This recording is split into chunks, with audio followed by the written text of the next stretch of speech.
Voilà, donc c'est bien, c'est réglé.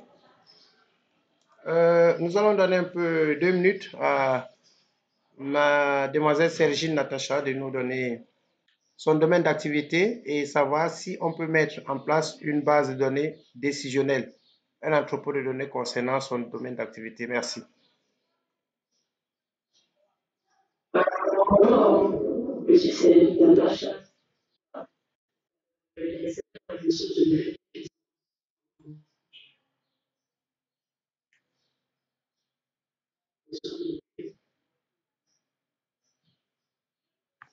Oui, enchanté. Et dans le domaine des ressources humaines, on peut gérer le personnel. Oui, est-ce qu'on peut gérer le personnel? On peut gérer les intérimaires, on peut gérer les salaires.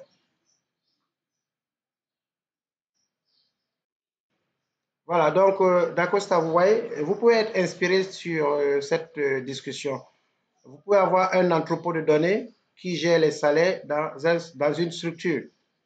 Donc là, c'est un entrepôt de données. Par exemple, si vous avez une entreprise qui a une succursale dans les différentes régions, vous pouvez centraliser ces régions à travers l'entrepôt de données et avoir une base de données qui gère les salaires, les absences, les congés, etc.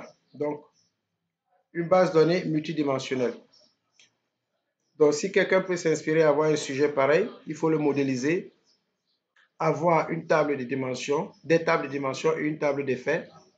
Par exemple, la table de dimensions, on pourra avoir une table agent ou personnel, on peut avoir une table absence, on peut avoir une table, etc. Donc,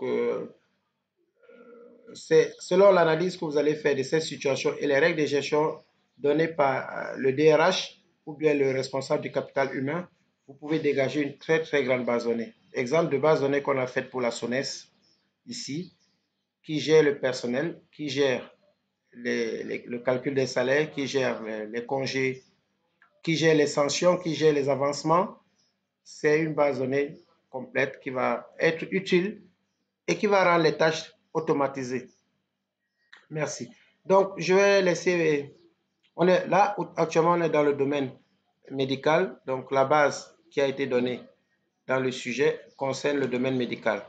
Gestion des patients dans des services, etc. Automatiser l'état de telle sorte qu'à partir d'un code du patient, on peut avoir l'historique sur ses antécédents, on peut avoir l'historique sur les traitements, on peut avoir l'historique sur les prévisions. Est-ce que ce patient est plus accessible à tel traitement ou à un autre traitement? Quels sont les traitements qui ont été donnés au patient, administrés au patient et quelle est la durée, sa durée de survie? Par exemple, un patient qui suit un traitement, on peut voir si le traitement à la longue peut rendre un patient, il peut guérir un patient ou alors s'il ne peut pas guérir. Et s'il ne peut pas guérir, il lui restera combien de temps à vivre, la survie, etc. Donc la base est complète. Maintenant, je passe la parole à Dacosta qui va continuer le travail de tout à l'heure. Et après, à 12h30, il faudra qu'on voit les requêtes et les autres outils ETL. Merci. Vous avez la parole, Michel, Reine Michel.